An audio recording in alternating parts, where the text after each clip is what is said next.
Welcome to You Can't Get to Heaven in a Miniskirt. My name is Jessica. And my name is Sarah. And if you'd like to find us on social media, you can find us on Instagram and TikTok at Heaven in a Miniskirt and Twitter at MiniskirtPod.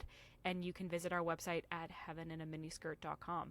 And take it away, Sarah. So today, as you know, we are talking about I Kissed Dating Goodbye, which is a book that was released in 1997 by Josh Harris. So I was just coming into the purity culture dating scene in middle school. So that was just a couple years after that where I would have gotten into these books. And so I unfortunately have some of my thoughts about the book written down from the Facebook vault. Oh my God, the Facebook vault. I've been going back into the Facebook vault of Facebook chats from 2007. You got me going back and I started reliving some very painful memories and immediately stopped. I don't know if I can handle it unless I go to therapy. Like, holy shit. Don't go back in your old Facebook messages if you have some trauma, guys. Yeah, don't do it. It's not worth it. It's really... Except if you're doing a podcast and need to talk about it. I feel like the only word I always say, I'm always like, it's so cringy, but it is. I just want to dig a hole and go inside of it when I read these things. It's like more than cringe. Like, cringe is also kind of funny. This is like more like trauma. This is traumatic. Like, really. Can I talk about my experience with this book? Yes, please do. So it is zero experience with this book. So I did not read this book. I had actually never heard about it until we started doing this podcast and you mentioned it and I was like, I don't know that book. And since then it has come across my computer screen a billion times. Like, how did I avoid this book for so long? I don't know. It's like avoiding the Bible itself. That's how it feels. I honestly don't know how you avoided it. Do you think it's because like maybe my parents aren't practicing Christian, so like they didn't give it to me, so maybe that's... I fucking sought it out at the Christian bookstore. I was like, I remember this older couple that worked at camp. They're no longer married, but they were courting at the time, and they were super intense about, they wouldn't do any full frontal hugs. Full frontal hugs. Just side hugs. They wouldn't pray together alone because it was too intimate. And yeah. So I remember that couple, and they were big proponents of this book. So I think I really looked up to them at the time, and I was like, that's amazing. And their analogy was like, if you want to avoid getting burned, like, do you go as close to the fire as possible? No, you try and stay as far away as possible. I remember this couple, and when you said that quote, I was like, oh my God, I think I've heard them say that. Oh, God, all these memories are coming back. So you were probably like reading Harry Potter. I didn't read Harry Potter because it was not a godly book. And instead I was reading I Kissed Dating Goodbye by Josh Harris. So I'm so excited. So I'm also coming to this blind. You told me not to read it or anything about it, which I have not, and it's been so hard because it's everywhere. So I'm super excited, and I will let you talk now. All right. Before we get really into the things that are problematic with this book, I think doing an overview is a good idea because obviously not everyone has read this book, including you. And there's a lot to get into. He has 3 different parts. So part 1 is called Isn't There a Better Way? And in part 1, he talks about getting back to like not what feels good, but what is good, and how sometimes dating, it's a very selfish process because it focuses on what someone else can give you. And so basically he gets into being smart about love and that you have no business in going after someone's heart if you're not ready to make a lifelong commitment to them. And so it's really important to avoid short-term relationships. And he gets into what he calls the 7 habits of highly defective dating, which is funny because I feel like we all in middle school probably read the 7 habits of highly effective people. Yes. So oh my God. This is Josh Harris's critique of dating. So the habits are: number 1, dating leads to intimacy, but not necessarily to commitment. Okay. What's wrong with that? It's not leading to lifelong commitment. I think it's inherently clear what's wrong with that, Jessica. Of course. Oh my God. How did you not know? Just get inside a 2000s, late 90s teenage Christian's head. And here you go. Number 2, dating tends to skip the friendship stage of the relationship. That's kind of an assumption, Josh. Like, I don't think, I don't think necessarily that you're skipping the friendship stage. Like, there's first of all, like, what the fuck do you know, Josh? He's had one high school relationship at this point, Jessica. Come on, he has some experience. Of course. Oh my God! After my first high school relationship, I knew everything, and I should have also written a book. So then the third highly defective habit is that dating often mistakes a physical relationship for love. The part that I find hard with this is that it's making the assumption that a physical relationship isn't an important part of love. Because it is. Even if you look within the Bible, like, it's made very clear that, like, that intimacy, that oneness, yes, in the Bible it says to save that for marriage, but it's hard to divorce love from physical connection. Yeah, of course. Right? It's a total connection to a person, not just physical, but that's important. Physical connection in a relationship, I think, is so underrated in Christian circles. If you don't have sex before marriage, I mean, I'm not going to tell someone that they have to have sex before marriage, but if you have no physical intimacy before you get married to somebody, you have no idea if you're physically compatible or not, and that is a pillar in a relationship. It's a huge pillar. I think lots of people would have that point of view, and sure, there are still tons of people that don't have sex until they're married or decide not to kiss until they're married. That's definitely a way smaller percentage. But I think we can kind of see no physical contact is kind of problematic because, like you said, how do you know problematic? How do you know you're attracted to them?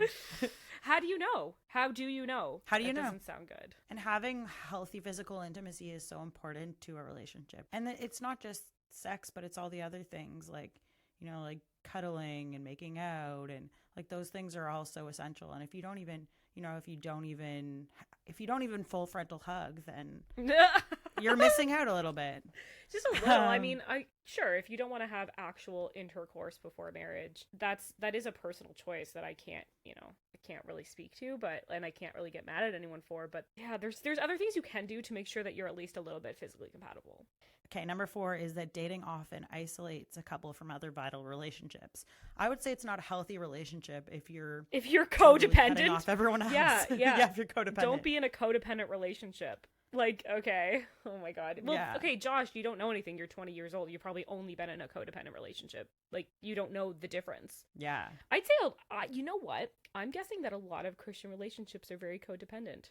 I think a lot of relationships in general are very codependent. But I feel like when you add Christianity into it, the way that marriages are really taught in Christianity, I think really add this codependent element to it. It's like you're man and wife, you're together and that's all that matters, and you're together and you have a relationship with God together. And I don't think there's a ton of room for like friendships in there, from what I've understood from really hardcore young Christian marriages.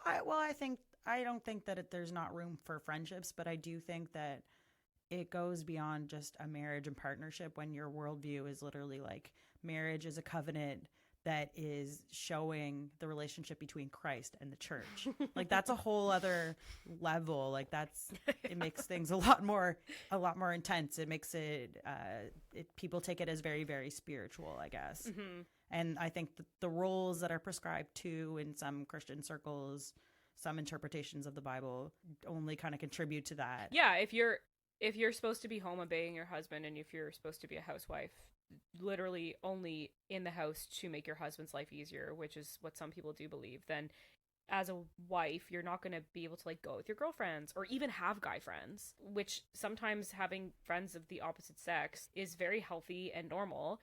And I'm guessing that's... No, Josh Harris actually, spoiler alert, he actually encourages friendships with the opposite sex. Okay. Which is good. Didn't expect that. For number 5 of the highly defective habits, it's in many cases, dating distracts young adults from the primary responsibility of preparing for the future. What's the primary responsibility preparing for the future? So dating distracts from marriage? Because as a Christian, what is your purpose in the future usually? It's usually get married, have a bunch of babies. Or, I think it would be like, okay, you want to be able to, probably more so for the man, to financially provide and, get a good career and you want to. But then what? I don't know. How do you meet somebody if you're not dating, if you're not putting yourselves in those situations to meet people? So you're Courtship, yeah. Number 6 is dating can cause discontentment with God's gift of singleness. Okay, Paul. I knew you were going to say that. Paul. Okay, Paul. Paul just wants everyone to be single and miserable like him. One thing to play devil's advocate, though, like a lot of Christianity is focused on, like, you need to find someone, you need to do something. Like Josh does recognize, like, it's okay to be single. Like, it doesn't mean there's something wrong with you. You can learn about yourself a lot. You can work on yourself. Yeah, that's fair. Okay. It's almost like he's recognizing that asexual people exist before they were part of the LGBTQIA. He is recognizing that asexual people exist, but I think he's like, you can be single now, but like you eventually have to find someone. I don't know if he says like you should be single forever. Does he? No, he said some people have the gift of singleness and never end up with someone. Yeah, I guess that's a gift. And then number 7, the last one, is dating creates an artificial environment for evaluating another person's character. You know what I think creates an artificial environment? Courtship. Because you're never alone with the person. Like, dating causes an artificial environment. So what does he suggest instead? That you're just friends with them?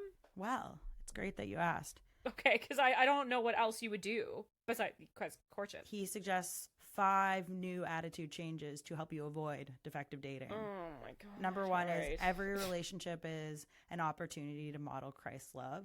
That's not a bad one. Love others as you love yourself. Like, Okay. Be a good person. Okay. Yeah. My unmarried years are a gift from God. This sounds like a mantra that Paul probably said to himself.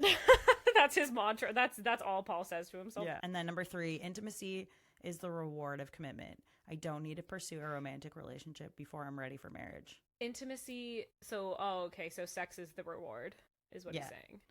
Okay, Uh-oh. I cannot own someone. I cannot own someone outside of marriage. You can't own someone ever.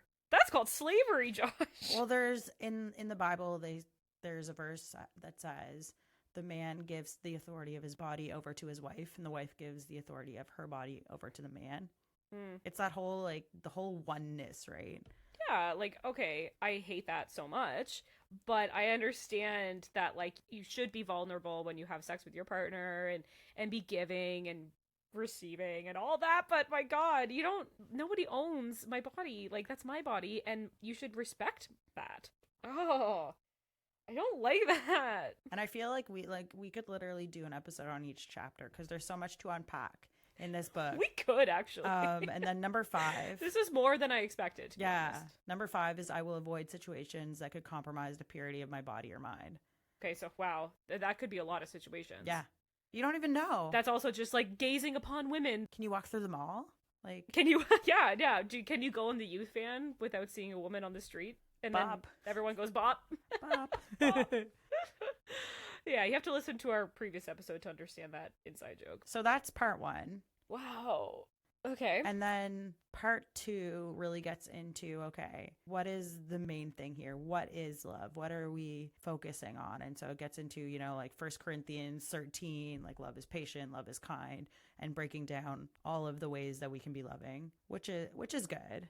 And then how you can have the right thing at the wrong time. And so basically how you need to just trust God, and you need to focus on let go and let God. let go and let God, and focus on other people and loving other people. Okay, this isn't like bad advice just in general, I don't think. I think this is probably one of the only things in the book that I agree with. It's like, if you don't love yourself, and if you don't love others, and if you don't live a life of independence, you're not going to be desirable to another person. Unless the other person's very damaged or something. But you're very likely not going to be desirable to other people. That's my interpretation of it. Now, I'm guessing that my interpretation of it is probably wrong, because it usually is with these things. Well, I mean, I feel like that part, you pretty much hit it right on the nose. But the next part, in part 2, that he goes on to talk about how it's really important to be on the road to righteousness, to consider purity. Okay, now I hate him. He says respect the deep significance of physical intimacy, make sure you have a really high standard, work hard to protect the purity of others. Wait, why do I have to protect other people's purity? It's showing your brothers and sisters in Christ's love. So how do you respect other people's purity? You dress modestly. Well, as a woman, you could dress modestly. Yeah, of course. And then he also has a little note that if you have messed up before and masturbated or had sex or kissed, you can ask for forgiveness and God will forgive you. And then part 3, moving into, you can move past the stuff you've done before and you can build a new lifestyle. Start with a clean slate. Where in the Bible says that you're not allowed to kiss before marriage? Nowhere. But it says, do not have even a hint of sexual immorality. And then it also says in Matthew, Jesus said, if you look at a woman with lust in your heart, it's like you're committing adultery. Right, we talked about that. So I think it's pretty hard not to have lust if you're making out with someone. So I can see the Bible basis for maybe not like open mouth kissing, but I think like I don't get the no full frontal hugs or pecking. At that point, I think that, I don't know, I think there's just a lot of pent up stuff happening, and I guess you have to go to an extreme if you want to stay pure. Like he's not giving bad advice, because you're bringing up a lot of memories for me, to be honest. Like high school memories. I mean, if that's someone's goal, if someone's goal is not having sex till marriage and not having a hint of immorality or any lust, like following Josh Harris's steps will probably get you there. Yeah. I mean, like, I don't have that worldview, and I don't view that as necessarily healthy or desirable. I never in my life thought that not kissing until marriage was something that I should be doing. I thought always thought that was too extreme. Yeah. So continuing on. So basically part 3 is building that new lifestyle. It's talking about having good boundaries in relationships, making sure that your parents and trusted Christian seniors hold you accountable. It says to have healthy relationships with the opposite sex, but keeping it out of the romantic zone. So be inclusive, not exclusive. Seek opportunities to serve and not to be entertained. What? So like, don't just use people as your little pawns to entertain you. Like, don't be a narcissist. Don't be a psychopath. Good advice. And when people say that you're crazy for not dating, you can talk about your convictions with humility. You don't have to prove people wrong. As you're describing this, I can imagine the person that Josh Harris is trying to describe in the book, and I hate them. Like, I find them very annoying.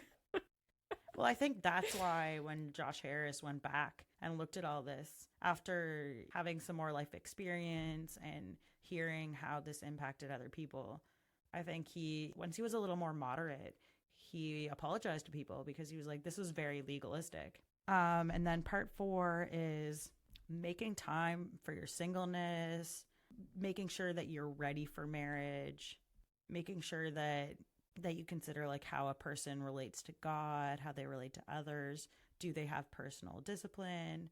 Like, how do they use their time, their money? How do they take care of their own body? Okay. Like, do they shower? Do they shower? Do they brush their teeth? And then he talks about the hierarchy of essentially the road to marriage would be casual friendship, deeper friendship, purposeful intimacy with integrity. What's that? And engagement. Well, okay, how could there be I don't give a shit. Oh my god, this is so stupid. What I'm feeling right now is, and where my mind is going, is that this all sounds very tiring. That's why I got tired researching all of this. Yeah. Because it's just, who has the fucking time? Is all you're doing thinking about dating when you're this age? Like, I guess. But when I stopped being a Christian, or kind of started to go away from the Christian circles and stop dating Christians, and I talked about this in another episode, it was so refreshing to just be like, let's just date and hang out, and I can do my own thing, and we don't have to talk to our parents and talk to our mentors and make sure this and make sure that, and not kiss and not touch, and we have to make sure that we're on the road to marriage a bit, like. And I think that's a lot of pressure on relationships and friendships, like an unreasonable amount of pressure. Yeah, especially as a young teenager. You read this, how old were you? Probably 12, 13. Yeah. And I think for me at that point, obviously, I had no experience dating when I read this book. And for me, it was like, oh, like, I want all those things. Of course, when you're that age, or in general, who doesn't want to have a really fulfilling relationship? And if this is what you're being told is the ideal for God, you could almost feel smug in a way when you're living this kind of lifestyle, because it's like, you know, I'm better than everyone else because not even a hint of immorality. You know how earlier I said the guy that Josh Harris is describing? he's a smug little fucker. That's exactly, that's the word I was looking for. Yes, it's very smug, 100%.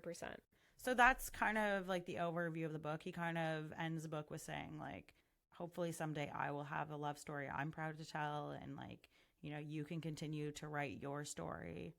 The thing is, Sarah, like, you read this when you were a teenager. It sounds like a bit of a fairy tale. And what he's doing is trying to sell the fairy tale idea just in a new package. And it's still unrealistic. Fairy tales are not real. This isn't an idealized version. I feel like anything, any book, be it Christian or not, any movie, it's all idealized. Like, social media is idealized. And then you live your life, you go through real shit that's hard, and you realize that there is no guidebook for any of this. And I think a lot of people became really disillusioned because there's lots of people that followed this book and were like, okay, I did all the things, so I'm going to have a happy, successful marriage. And spoiler alert, not everybody did. I'm sure some people did, of course. Like everything, there are some people that did and some people that didn't. Of course. But the divorce rates within Christianity are the same as divorce rates outside of Christianity. Really? No one has a magic formula. So yeah, so that is essentially the summary of I Kiss Dating Goodbye in a nutshell. And it's a lot to take in. The best part, though, it's a lot to take in, but I have a time machine called Facebook, and yes, the Facebook vortex. And I put I Kiss Dating Goodbye into my Facebook, and of course I found a conversation from 2008 when I was in grade 12 and messaging back and forth with a friend. So oh my god. Okay. So we're gonna see what 2008 Sarah thought of the book. Okay. She said, I've only read a few pages, but I would love to discuss it with you. And she goes on about some Bible verses and stuff. So my response is, I have read Boy Meets Girl. It's the one that comes after I Kiss Dating Goodbye, in brackets, which I've also read. I, like you, thought some points were good, but honestly, other ones were a little strange to me. I think some of his thinking is overly idealistic and legalistic, but he seems to be a guy who is really seeking God and has a desire to help young people like us stay pure in our relationships. That is so funny you mentioned that Bible verse, sort of ironic because I was just reading that chapter last week. I also found it very relevant. I found it very hard to fight temptation. And then I'm just going to share the part where I get into the Holy Spirit. No. But if you keep on reading Romans 7, it gets into Romans 8, where it talks about how Jesus gives us power through the Holy Spirit. I find the Holy Spirit is an interesting guy. I've been getting to know him this year. I never really thought about how important it is to have a relationship with him. It sounds weird, but the Holy Spirit is God on earth. He is our teacher, comforter, leader, encourager, helper, and source of power and strength. I guess baptism in the Holy Spirit is sort of a forgotten doctrine by some people, but I think it's pretty relevant. What do you think? Love you. So glad you're walking with God, and so pumped. I love you. Oh my God, your Facebook messages are the worst. Yeah. Oh God. So that's what I thought of the book. So yeah. I think even in my most intense times with being in the Evangelical church, the charismatic movement, even this was like a little too conservative for me, because I remember thinking like, I think kissing's fine, just like no touching boobs or genitals and you're fine. Yeah. I think that was kind of my point of view back then. But there was a short period in 2006 after reading Josh Harris's book where I was like, yes, I am going to wait till marriage to kiss. Seriously? Yeah. And I've actually been at weddings of people in their mid to late 20s who have never kissed anyone before and had their first kiss on the altar. That sounds terrible. And I really just can't imagine having my first kiss on the altar in front of a bunch of people. Well, especially if you build it up in your head too. Because I feel like if you're like, it's like years and years that you're like, yes, this person's going to come and everything's going to be perfect. And you idealize it. It's a little, like I said in my review from 2008, it's a little idealistic and legalistic. It is idealistic for sure. Like, well, the fact that, how old was Josh Harris when he wrote these books? So this is what we're going to get into. I'll get into the bio of Josh Harris because Josh Harris was 21 when the book came out in 1997. And he had, according to him back then, one serious relationship when he was in high school, and they had kissed and shared too many personal things together. So his motivation for writing the book was he felt like dating was selfish, and he wanted to have a more godly approach to dating. And so he kind of took a term called courtship. So it would start off with being friends with a bunch of people and hanging out in groups.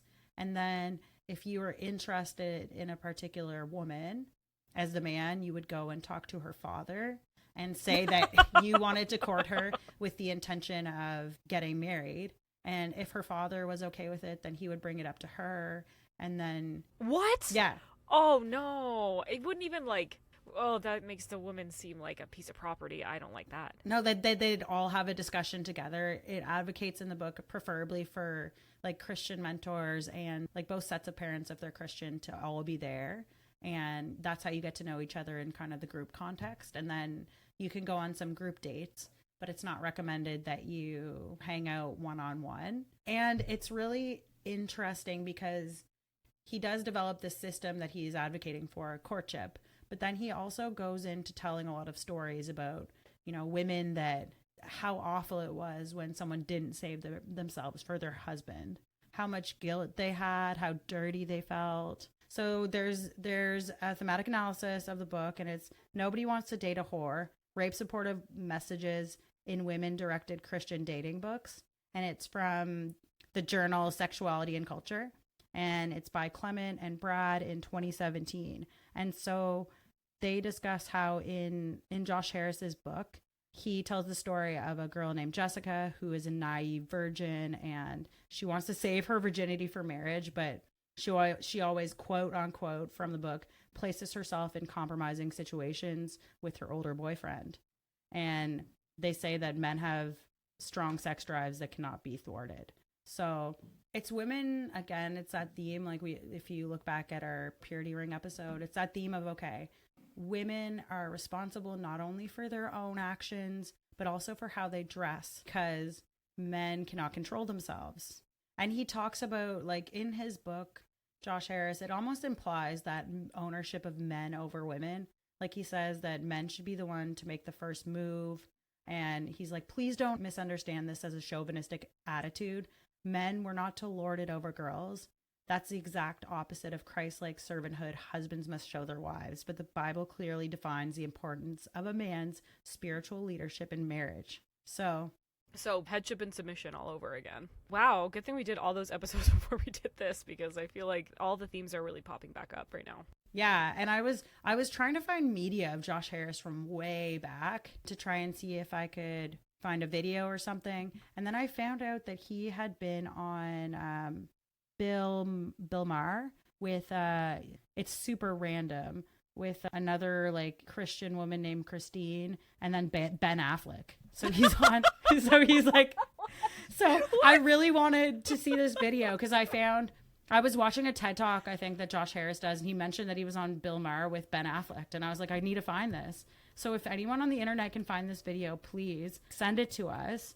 But I was only able to find a transcript, and it's so funny because it's this conversation between the three of them, and I think it'd be funny if you read it. So the transcript, so it's right here. Well, there are 4 people involved. So do you want to be Bill and Ben, and I'll be Josh and Christine?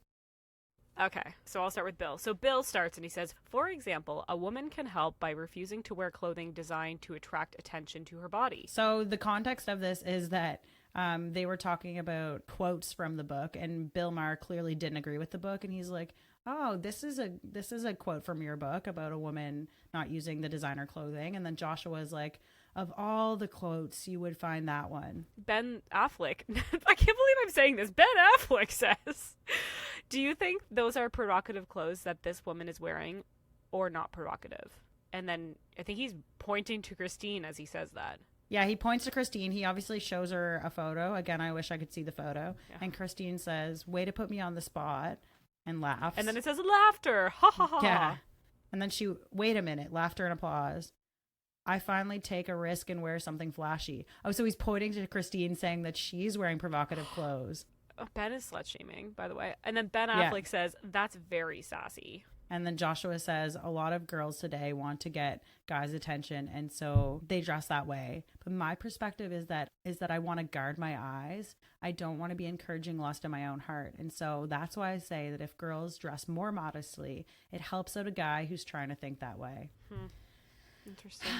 Have you ever thought, Josh, back in 99, that maybe women dress that way because they like it and it's not for you? Yeah. And also, like, just fucking control yourself. I mean, this is also 1999, and so we have to really think about, like, the time period that we're in right now.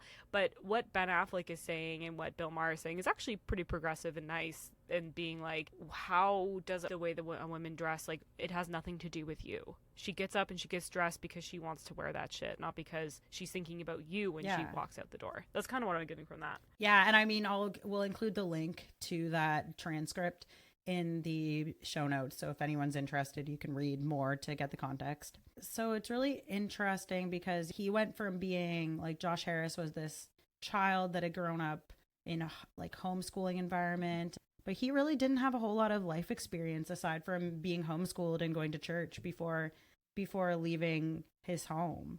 And so he wrote the book I Kissed Dating Goodbye, and he ended up getting a Christian book deal and then selling over like 1 million copies of that book, 1.2 million copies worldwide. So his book really touched a lot of people over the years. It was, for me and for people growing up in church, like it was a big deal. He was a big deal. He went on a speaking tour. He had a video series of Bible studies. And I was not able to find any of those videos. Oh, that's too bad. So I guess that's what happens when you do things in the early 2000s, late 90s, early 2000s. There's no evidence of it. Well, I also think, too, like he ended up apologizing for everything. So he ended up apologizing on Twitter. Someone had said, your book messed me up. And he was just like, I'm sorry. That's how his apology started. That's how his apology started, because he had started to question and think about these things, and then he was hearing about from multiple people online with the height of social media how negatively it had impacted people's lives. And he said at first he kind of just shrugged it off, but then he was, reconsidering his own points of view and how many people it hurt. And so he ended up apologizing.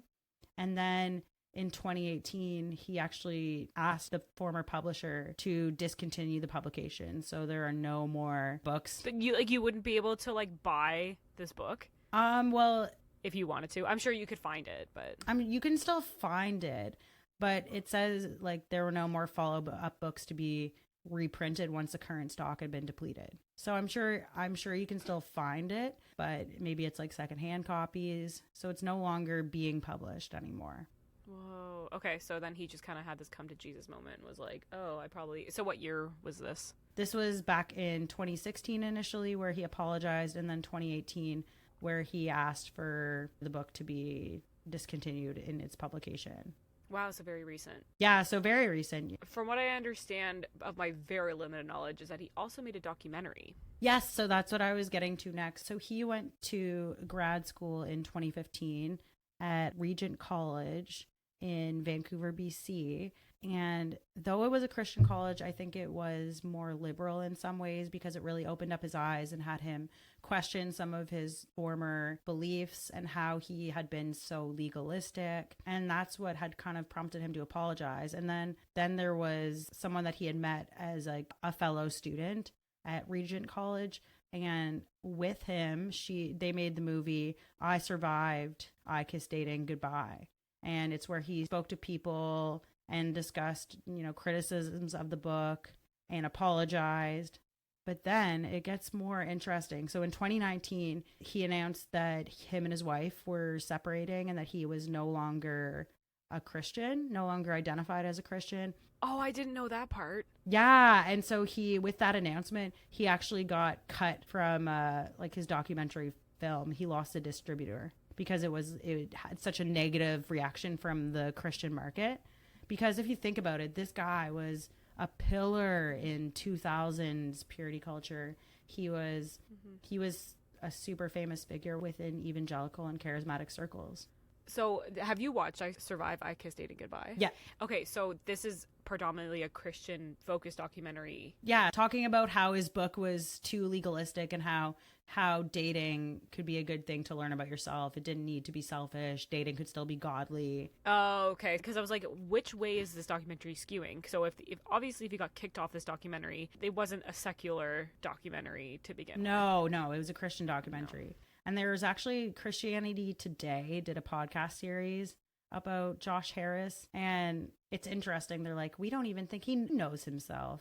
And I'm like, no, he's totally like trying to evolve past whatever happened. Oh yeah, because if you just try to change, it means you don't know yourself. Yeah, that's one of the things I don't understand, where people are like, oh, if someone changes their mind, they're not solid, they don't have a strong character or grounding. It's like, oh, that drives me so fucking crazy. I know. Like, they're flip-flopping. It's like, you can change your mind. Yeah, you can change your mind. You're allowed to change your mind. And I think that's what really stops people from changing their minds about a lot of things. Yeah, I'm wary of people that have the same views for like 30 years. Yeah. Like, you should evolve. Like, that's... Mm-hmm. I don't know. If I was still believing the same things that I believed when I was 21, like, so if I wrote a book when I was 21, I can't imagine what it would have been about. But I would probably also, at this point in my life, make another documentary saying I rescind my views on whatever the fuck I did when I was 21, because like anybody, you have no idea what life is when you're that age. And I find that so funny because it's like, oh my goodness, like, you're 21, like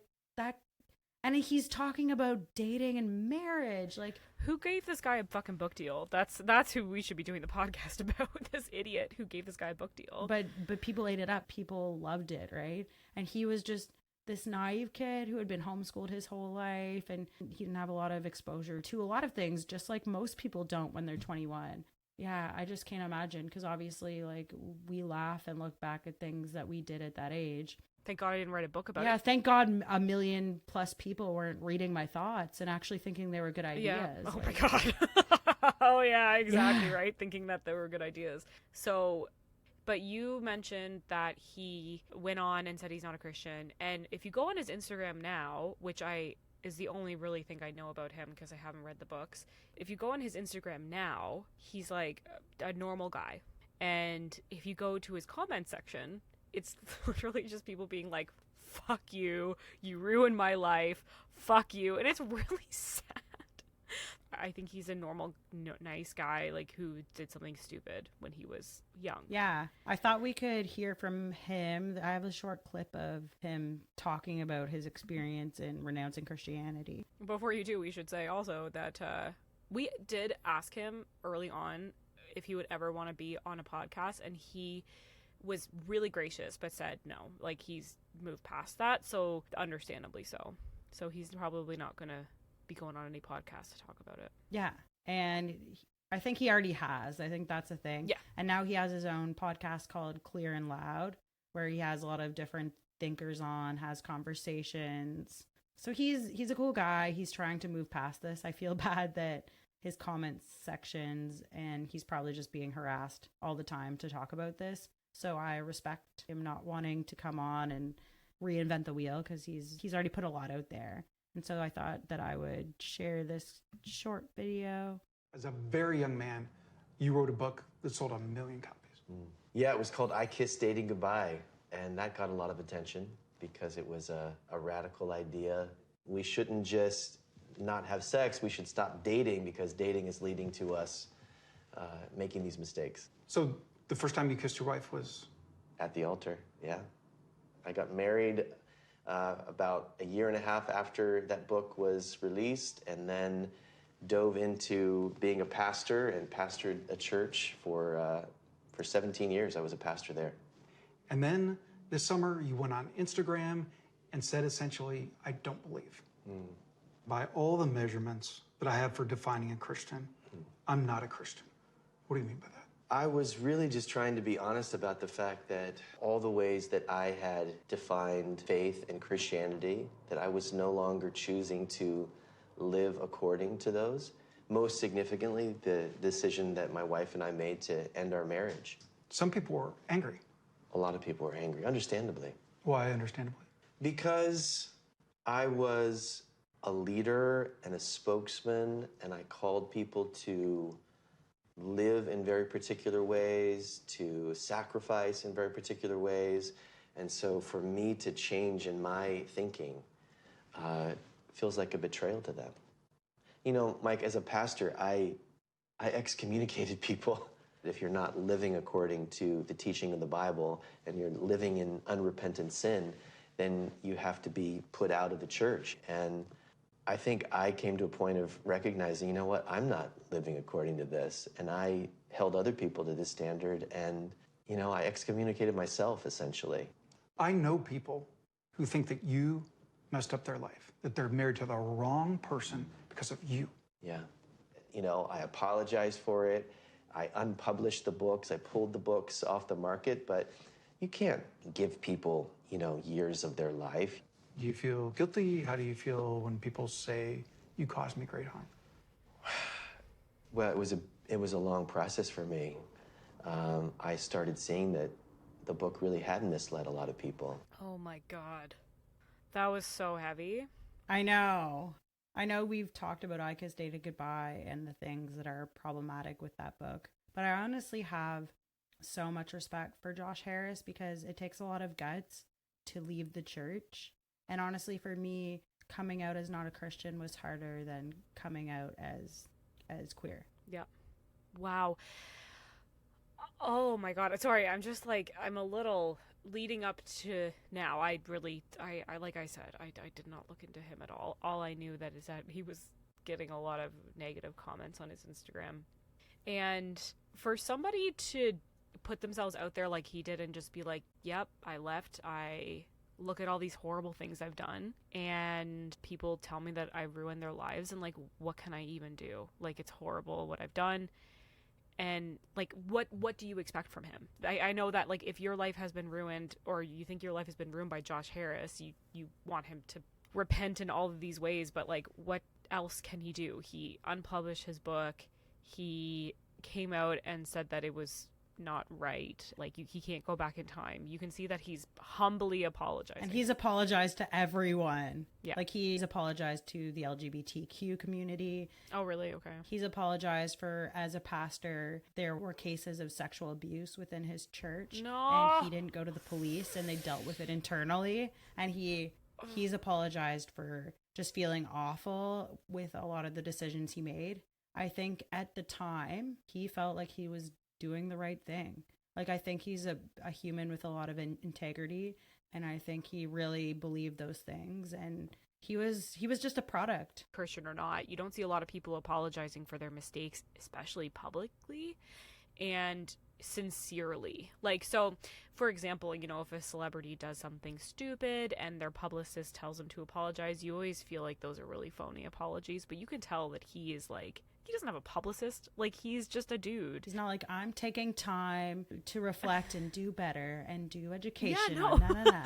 Like, I feel like all of them have the same fucking script when they do something that's not politically correct, and they're like, oh shit, someone got me a video of me saying the N-word, and it's like, yeah, exactly. And I better just apologize even though I don't really want to, but I gotta say I'm gonna reflect and I'm gonna donate money and I'm gonna do this and that and I'm gonna take time off, and then they come back in 3 months and they're like, it's like there's an allotted time they have to stay away, and then they come back and everything's forgiven. And I do think obviously we should forgive people, and that the choices that people make at one point, like, they can be genuinely sorry for them. I just think it's become such a public thing lately. But he was doing this before public apologies were a thing. Yeah, and he was canceled before cancel culture was, you know, cancel culture. This is really, like, it's really heavy. That was a lot. Like, I guess I didn't really expect to feel really bad for somebody. Like, that could have been us so easily. Every Christian or former Christian that's mad at him, I'm like,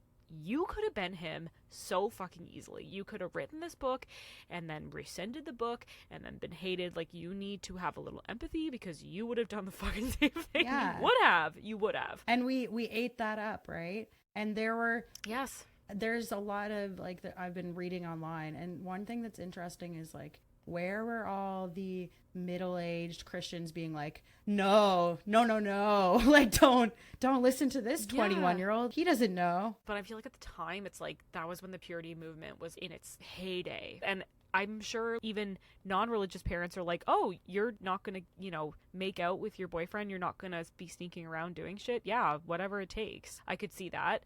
So my parents being non-practical, like they're not, into that type of thing, I could see them reading that and being like, it's a bit much. But if I had told my mom that, about this, I didn't read the book, obviously, but if I had and told my mom I'm not gonna kiss until marriage, I think she would have been like, that's strange. Like, she probably would have sat me down. But I told her, like, I'm not gonna have sex till marriage. She was like, cool, like that's one less thing for me to worry about. Yeah, no teen pregnancy. So I know that was super heavy, but I just wanted to show, like, I know that I don't want to add to the hate for Josh Harris, because obviously his book had things that were problematic, but he would agree with us. And I think he is really brave. I think he's just a positive person, and that he's a really good example for taking responsibility for your own actions. And because he had everything. If you idealized his life, he had the wife, the 3 kids, he was a pastor, he was recognized all around the world for being this amazing spiritual leader when it came to Christian relationships. And can we also just talk about, like, I'm just opening up his book right now. Can we also just talk about the fedora? Like why? Milady. Milady, yeah. Like, the cover of the book just cracks me up. Yes, every go time. Google the cover of this book. It's just on Google Images. I'm going to find some good quotes and send them to you to see your reaction. So you want me to read this? This is an excerpt from the book I Kissed Dating Goodbye. Okay. Whew. Okay. In my family, we have a tradition of writing letters to each other on our birthdays. The letters I received on my 21st birthday really caught me off guard. Why? Because of the consistent references to someone special who evidently, in the opinion of my parents and younger brother, would pop up any day. My mom started the trend with this sentence: I know it will be hard to let you go when you meet that one we're all waiting and praying for.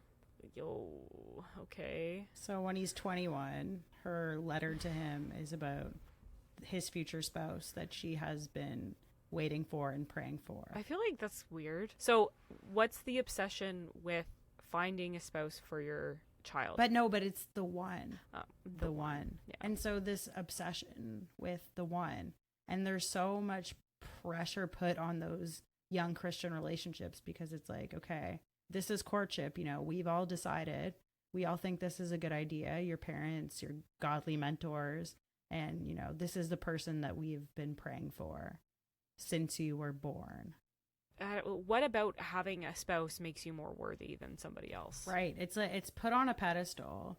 And why on earth would you feel the need to start pushing that at 21? Like, it's gonna any day now. Now I'm kind of having memories of us as teenagers, and remember when you're a teenager, whether you're Christian or not, you're like, I'm gonna be married when I'm 22, and then at 25 I'm gonna have a house and 3 children and a minivan, and then at 30 I'm gonna die of old age. All right, so I have another quote that I want you to read from the book. I'm gonna send it to you. Oh, this one's really long. Okay. Oh, this is a story. Okay. So Jessica, you can read it, and then we can kind of just talk about it. I'm interested to see your reaction as you read it. God. It was finally here, Anna's wedding day, the day she had dreamed about and planned for months.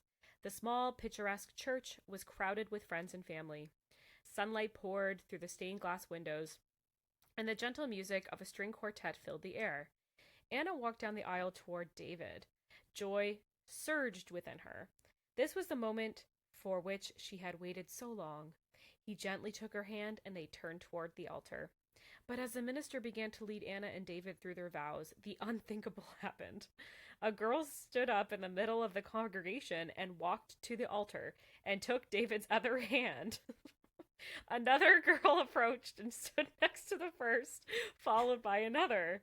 Soon a chain of 6 girls stood by him as he repeated his vows to Anna. Anna felt her lip begin to quiver as tears welled up in her eyes. Is this some kind of joke? She whispered to David. I'm sorry, Anna, he said, staring at the floor. Who are these girls, David? What's going on? She gasped. They're girls from my past, he answered sadly. Anna, they don't mean anything to me now, but I've given part of my heart to each of them. I thought your heart was mine, she said. It is, he pleaded. Everything that's left is yours. Sorry. A tear rolled down Anna's cheek. Then she woke up. Okay. Anna told me about her dream in a letter. When I awoke, I felt so betrayed, she wrote. But then I was struck with these sickening thoughts. How many men could line up next to me on my wedding day? How many times have I given my heart away in a short-term relationship? Will I have anything left to give my husband? Oh, God. I fucking hate that so much. It's like you only get a certain amount of tokens, and if you give them away, then you're just done. Like you're like not worth anything anymore. Oh my God. I find this talking. What is Josh talking about? Like, I'm sorry. This is a bad idea that he is having. This is very, very bad. And this can cause so many problems for people. Like, it's really, really sad that it's like someone viewing themselves as damaged goods, or like they have nothing left to give because. Well, another way to think of this too is that, like, what he's basically saying is, like, the first time you have a relationship with someone, you better make it work because you're going to be damaged if you break up and try to date someone else. Like, imagine marrying the first person you ever dated. Sorry, I just can't imagine. That'd be so bad. But that's what he's insinuating, is that, like, you better just marry that one person that you start dating, because then otherwise there's going to be all these people lined up with you on the altar. I'm angry. Like, this has angered me. I feel like there's so much to unpack about that mindset. Stop telling kids that if they have sex with someone, or if they even kiss someone or tell someone they love them or try to date someone, that they're gonna be a chewed up piece of gum. Like, this is the same thing that we saw in the purity ring episode, right? Oh, the gum. Yes, the gum analogy. The gum analogy. You're gonna be, like, stuck to other people or whatever the fuck, or you're gonna be like a crumbled up piece of paper or whatever the hell they say. It's all the same analogy, that basically if you date someone or have sex with someone, then automatically you're unforgiven. But then he goes on to say later, like you said, that you can pray for forgiveness. But what he's really saying in this story is that, like, you can pray for forgiveness, but you're not going to get it. You're always going to have a piece of your heart with somebody else. It's really self-contradictory. Yeah, this is just full of contradictions. Yeah, because it talks about redemption, and then it's like, but these people are still going to be at the altar. And I think, honestly, if that was happening, that someone was still constantly thinking or not over all the other people they'd been with, or comparing their partner constantly, they should probably not be being married. Or, like, go to therapy. They should probably not. Explore the gift of singleness. Like, be single for a while if you are. Yeah, if you're not over somebody, then you shouldn't marry someone. Yeah. That's probably good advice. I mean, there's little tiny bits and pieces that I can pick out of that story and be like, okay, but that's not the advice he's giving. That's not the advice he's giving at all. Like, we could go on tangents and say, oh, he's saying this, or my interpretation is that he's saying that. Like, no, what he's saying is that if you date a bunch of people, you're going to be damaged goods. That's it. And that makes me so angry.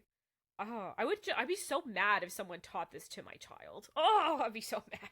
But can you relate, like, from your own experience? Like, do you remember having that guilt?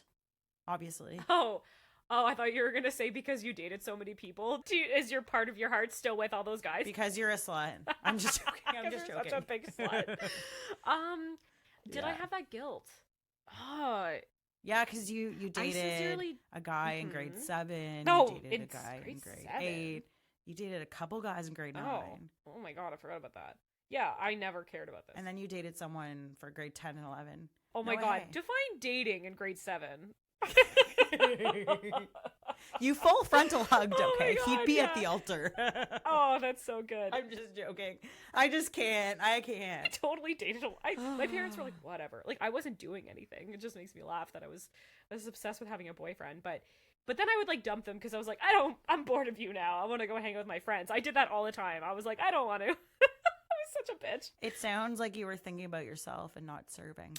Oh my God. In grade 7, I was thinking about myself. How dare I? How dare I as a child be selfish? I think that I always felt bad when I dumped people. I did feel bad, but I never ever, I can't remember if I had guilt like that about dating other people.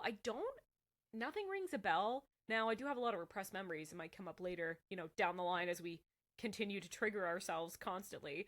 But yeah, sorry. no. I just kidding. But I don't know. I don't think so. And I don't think I cared about stuff like that. Like, I don't think I ever subscribed to the dating part of it. Like, dating is bad for you. I definitely subscribe to more like the more people you have sex with, the more damage you're going to be. That was definitely a thing, but I didn't have sex with people. So then I was like, well, I'm good. And so I honestly thought that, and I still think that dating multiple people, it helps you experience dating and helps you learn what you want and what you don't want in a partnership, because otherwise you have no idea. Like, I think about the relationships I had in my late teens, early 20s were so unhealthy and codependent, and not at all, like, you have no concept of boundaries and no concept of respect. I don't think, like, without dating multiple people with multiple different personalities. It can make you a better person. It makes you a better partner. I think the more life experience you have, the more you learn, and you learn a lot through relationships in general, not just people that you happen to be involved with, like, sexually. You learn a lot through friendships. You learn a lot through friendships breaking down, coworkers. Just, I feel like your 20s is just a slew of navigating, like, shitty situations. That's what your 20s is for. And just being way too anxious about all of those situations. Being in my 20s was a time for me to explore who I am.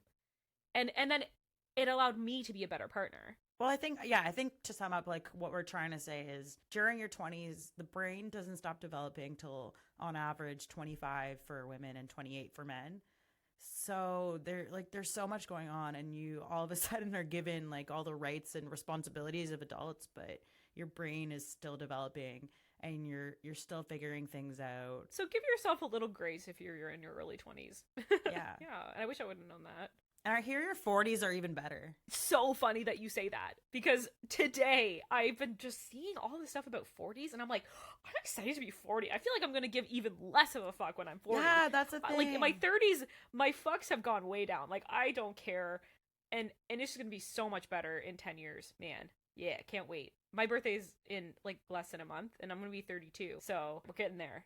Anyway, but we digress. Okay, so we were talking about, oh my God, that fucking quote. That was...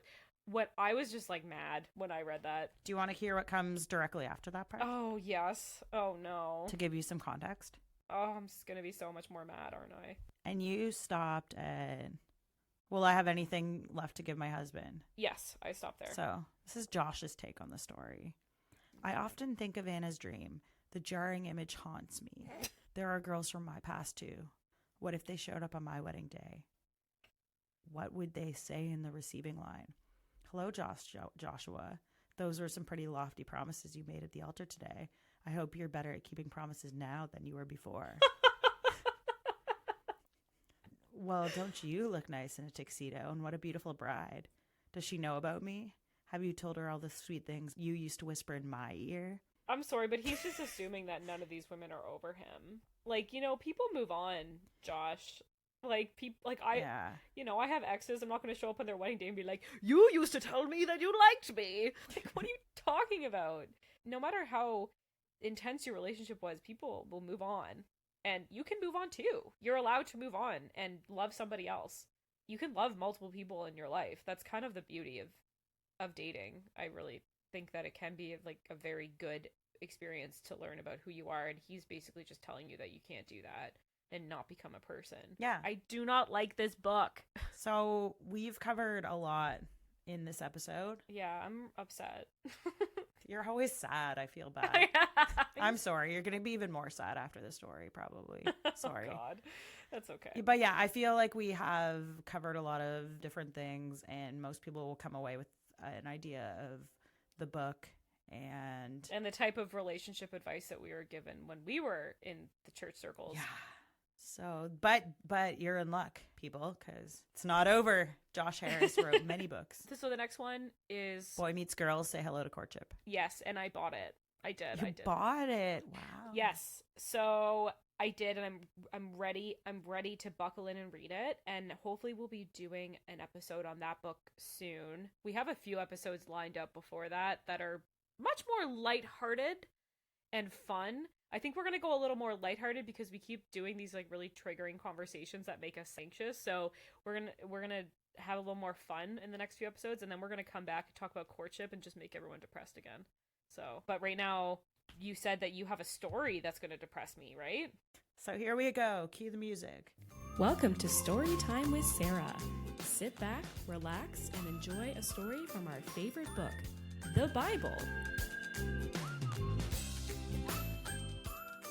I got inspired actually by looking back to 2009 at one of Josh Harris's old sermons. So I'll include that in the notes, but I think I'm going to look it up and go through it. So have you heard of the story of David and Bathsheba?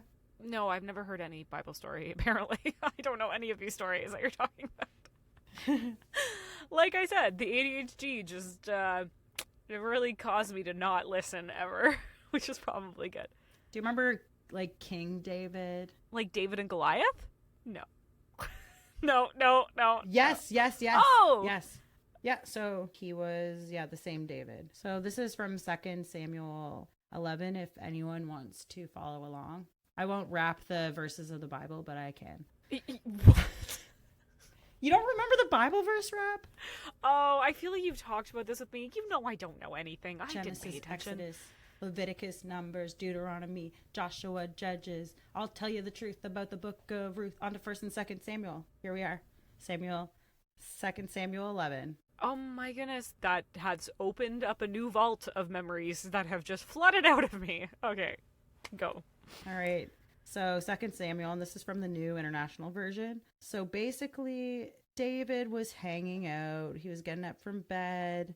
And this is during wartime. There was a war going on, but he was still hanging out in Israel. And he goes up on his roof of the palace, and he's just looking around. And what does he see? From the roof, he saw a woman bathing.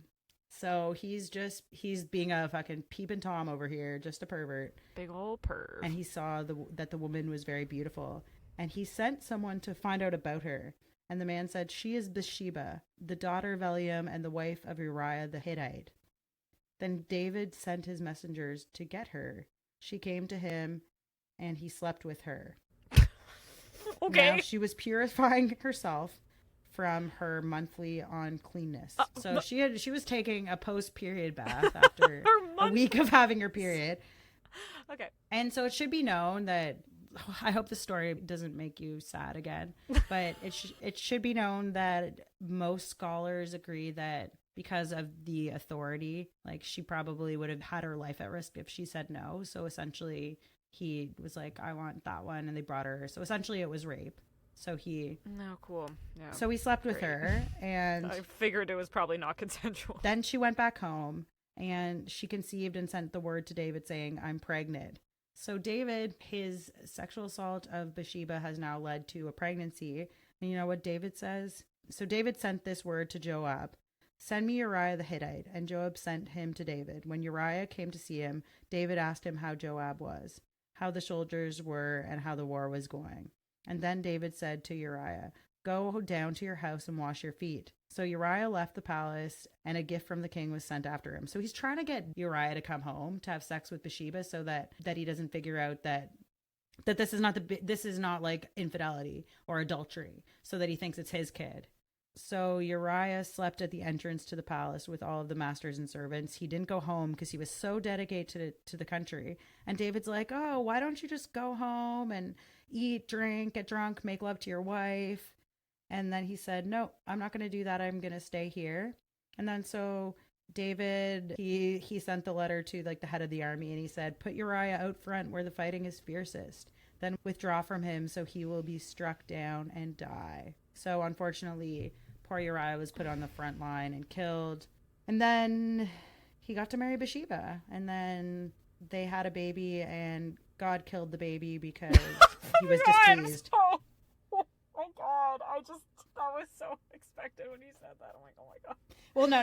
Sarah? God didn't. It was a stillbirth. Oh, jeez. We're going to need so many trigger warnings for this episode. So she mourned her husband's death, and then David gets rebuked, and everyone's pissed off at him. Oh, the Old Testament. The word of the Lord. The word of the Lord. So this story, how does this story relate back to Josh Harris? Yeah, how... He was preaching on it. What does he say about it? Was he just like, this is a cool story and I like it? He basically just tells the story, and I think it's used as an example that you shouldn't lust after. This is a story against lust. Yeah. So this is like you shouldn't lust after a woman because what David did was wrong, but God was still able to use David. Well, of course what David did was wrong. I think because he's a piece of shit. You also shouldn't rape people. You can lust, you can be like, oh, well, that's a beautiful woman. Anyway, on with my day. You don't have to then... Yeah, you don't need to like have your binoculars out and say, can you go find some information on that woman? and then they come back, bring her to me. Like, I'm guessing that he also blamed her for being so audacious as to bathe outdoors where someone could see her. How dare she? She's on a roof. No, I mean, I think Josh Harris he was not talking about this story in the context of it being a rape. I think he was just saying like David shouldn't have lusted after Bathsheba. Okay, yep, sure. Oh my god, I hate everything and everyone, and I would like to say goodbye now. Sarah, you have sufficiently depressed me today. I'm so sorry. Have I ruined this podcast for you? No. Is this the worst one yet? No, masturbation Okay. was definitely worse than this one. Okay. Like, this isn't the worst. It's just the most sad one. Not everyone is going to be fun. Some things are going to be sad. But I think like as depressing as some of these topics are, because obviously we're going to have episodes that are lighter, like speaking in tongues. But I think these ones are also important because these impacted people in a lot of different ways. If we wanted to keep things light and positive, that would be very cult-like to do. And we wouldn't be talking about religious trauma if we wanted to keep things positive. If we wanted to keep things light and positive, we just wouldn't be doing this podcast. It's literally called You Can't Get to Heaven in a Miniskirt. Is there anything more depressing than like going to hell because of how you dress? Oh, no, it's okay. I just joke. I'm not, like, I am sad, but that is fine. Being sad at these things is a normal response because these things are really heavy and these are really important conversations that need to be had. And I'm sure a lot of different podcasts are having these conversations, but it doesn't mean that they shouldn't continue to happen. And I'm hoping that somebody who's listening will learn something new. What's our lesson from today? Our lesson from today is that people should follow the example of Josh Harris post 2015 and be responsible for their own actions. And it's okay to grow and change and evolve. Amen. Can I get an amen? Amen. All right. I don't know why I said it like that. Okay. That's a wrap. That's a wrap. Wrap your dicks, get out of here, and go listen to something more fun. Yeah, hopefully you come back again, because I promise it won't be sad anymore. Or as sad. Okay, I'm done.